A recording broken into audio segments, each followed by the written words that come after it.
اعوذ باللہ من الشیطان الرجیم بسم اللہ الرحمن الرحیم۔ کیا واقعی انسان 309 سال تک سو سکتا ہے؟ چلیے قرآن میں موجود اصحاب کہف کے واقعہ کی سائنسی چھان بین کرتے ہیں۔ پرانی آیات کی طرف جانے سے پہلے کچھ سائنسی پوائنٹس پر غور ضروری ہے۔ ویڈیو شروع کرنے سے پہلے ہمارے چینل کو سبسکرائب ضرور کر لیں، شکریہ۔ ہائبرنیشن ایک ایسا عمل ہے جس کے ذریعے دنیا کے تقریباً 2000 مختلف جاندار موسم کی سختیوں، خوراک کی کمی اور موت کے خوف سے بچنے کے لیے لمبی تان کر سو جاتے ہیں۔ ان کے خلیوں میں موجود جین اس طرح کے خوف اور خطرات سے آگاہ ہو جاتے ہیں اور ان پر ایک بہت لمبی نیند تان دیتے ہیں، جسے ہائبرنیشن کہتے ہیں۔ اس عمل کے دوران دل کی دھڑکن 95% تک آہستہ ہو جاتی ہے، سانس سیکنڈوں کی بجائے منٹوں میں چلتی ہے، جسم کا درجہ حرارت کم ہو کر ٹھنڈا ہو جاتا ہے اور جاندار اپنے جسم کی غذائی توانائی پوری کرنے کا بڑا حصہ جسم میں موجود چربی اور مسل سے حاصل کرتا ہے۔ خوراک یا چربی سے توانائی حاصل کرنے کے اس عمل کو میٹابولزم کہتے ہیں۔ اس طرح کل ملا کر آپ یہ کہہ سکتے ہیں کہ ہائبرنیشن کے دوران کسی زندہ چیز کا میٹابولزم انتہائی سست ہو جاتا ہے۔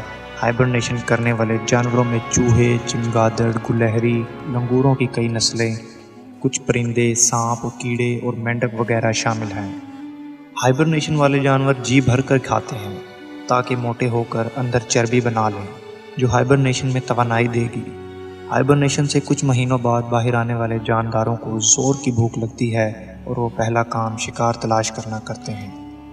عام طور پر ہائبرنیشن سردیوں سے بچنے کے لیے ہوتی ہے اور اس موسم میں شکار بھی کم ہو جاتا ہے۔ اس لیے ایک اندازے کے مطابق سب سے لمبی ہائبرنیشن ایک چمگادڑ کی ہے جو 344 دن تک بنا کھائے پیے سوئی رہی۔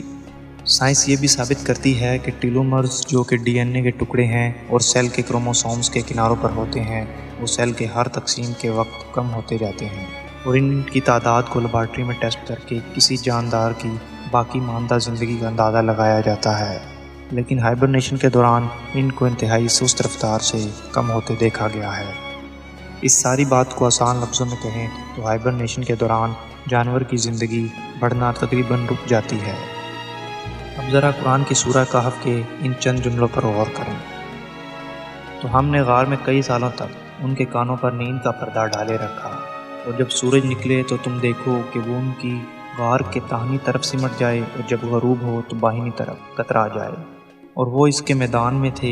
یہ خدا کی نشانیوں میں سے ہیں، اور تم خیال کرو گے کہ وہ جاگ رہے ہیں حالانکہ وہ سو رہے ہیں، اور ہم ان کو دائیں اور بائیں کروٹ بدلاتے تھے اور ان کا کتا چوکھٹ پر دونوں ہاتھ پھیلائے ہوئے تھا۔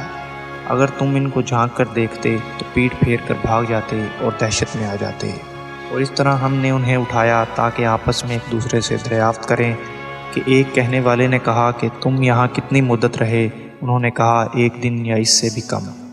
انہوں نے کہا جتنی مدت بھی تم رہے تمہارا پروردگار ہی اس کو خوب جانتا ہے، تو اپنے میں سے کسی کو یہ روپے دے کر شہر بھیجو، وہ دیکھے نفیس کھانا کون سا ہے تو اس میں سے کھانا لے آئے اور آہستہ آہستہ آ جائے اور تمہارا حال کسی کو نہ بتائے۔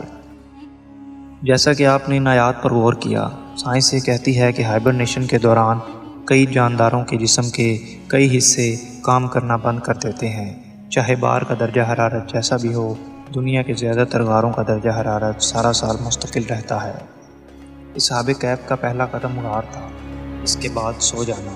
قرآن کا یہ کہنا کہ ان کے کانوں پر نیند کا پردہ ہے، دراصل ہمارے اندرونی کان کے حصوں کی طرف اشارہ ہو سکتا ہے جو ایک غیر معمولی آواز پر چونک کر دماغ کو سگنل بھیجتا ہے اور دماغ ہمیں جگا دیتا ہے۔ لیکن اصحاب کے معاملے میں وہ حصہ مکمل رک چکا تھا۔ اگر سورج کی شعاعیں غار میں پڑتی تو غار کا درجہ حرارت بڑھتا جو اصحاب کو جگا سکتا تھا۔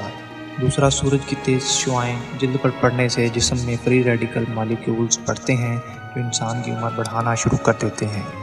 لیکن قرآن کا یہ کہنا کہ طلوع اور غروب کے وقت سورج غار کے سامنے نہ ہوا، کہانی کو بڑے دلچسپ مراحل میں لے کر جا رہا ہے، یعنی غار سارا عرصہ ٹھنڈا رہی۔ سائنس مانتی ہے کہ سویا ہوا شخص اگر زیادہ دیر تک کروٹ نہ بدلے تو خون کا بہاؤ رکنے اور پریشر کی وجہ سے جسم پر بڑے بڑے زخموں کی بیماری کا شکار ہو سکتا ہے۔ لیکن قرآن کہتا ہے کہ اصحاب کی کروٹ باقاعدہ بدلائی جاتی رہی۔ سائنس کہتی ہے کہ اگر آنکھیں زیادہ دیر تک بند رہے تو آنکھوں کے نیور آپٹک کو نقصان پہنچتا ہے اور انسان اندھا ہو سکتا ہے۔ کوما کے اکثر مریض اگر لوٹ آئیں تو آنکھوں کی بیماریوں کا شکار ہو جاتے ہیں۔ اب ظاہری سی بات ہے، اتنا لمبا عرصہ سونے کے لیے آنکھوں کا باقاعدہ وقفے وقفے سے جھپکتے رہنا ضروری ہے تاکہ نظر ضائع ہونے سے بچ جائے۔ قرآن کہتا ہے کہ تم انہیں دیکھو تو سمجھو گے کہ وہ جاگ رہے ہیں، مطلب آنکھیں جھپک رہی ہیں، حالانکہ وہ سو رہے ہیں، اور مارے دہشت کے پیٹ پھیر کر بھاگ جاؤ گے۔ ظاہر بات ہے کہ آپ ایسے شخص کو سوئے دیکھیں گے جو آنکھیں جھپک رہا ہے تو آپ بھاگ ہی جائیں گے۔ سائنس کہتی ہے کہ ہائبرنیشن میں ایک جاندار جسم کی انرجی کا بڑا حصہ استعمال کر لیتا ہے اور باہر آتے ہی وہ شکار شروع کر دیتا ہے۔ قرآن کہتا ہے جیسے ہی وہ اٹھے، ایک نے کہا بازار سے بہترین کھانا لے آؤ۔ ان سب نکات سے یہی ثابت ہوتا ہے کہ صحابہ کہف ہیومن ہائبریشن کی وہ ٹیکنالوجی حاصل کر چکے تھے جو سائنس ہمیں آج بتاتی ہے۔ اب یہ کیسے ممکن ہوا کہ انہوں نے کوئی پھل یا جڑی بوٹی کھائی یا کسی ایسے جانور سے کوئی چیز ان کے جسم میں منتقل ہوئی جو غار میں ہائبرنیٹ کر رہا تھا؟ اللہ بہتر جانتا ہے، لیکن قرآن کی اس صورت کے ان چند جملوں کو پرکھنے کے لیے میں ناسا اور دوسرے اداروں کو دعوت دیتا ہوں جو ہائبرنیشن کو خلا میں جانے کے لیے اور کئی مریضوں کو علاج کے لیے استعمال کرنے پر تحقیق کر رہے ہیں۔ آئیں غور کریں، دیکھیں ایسی کیا وجہ ہے کہ صحابہ کہف اتنا عرصہ سوئے رہے۔ مزید ویڈیوز کے لیے ہمارے چینل کو سبسکرائب کر لیں۔ شکریہ۔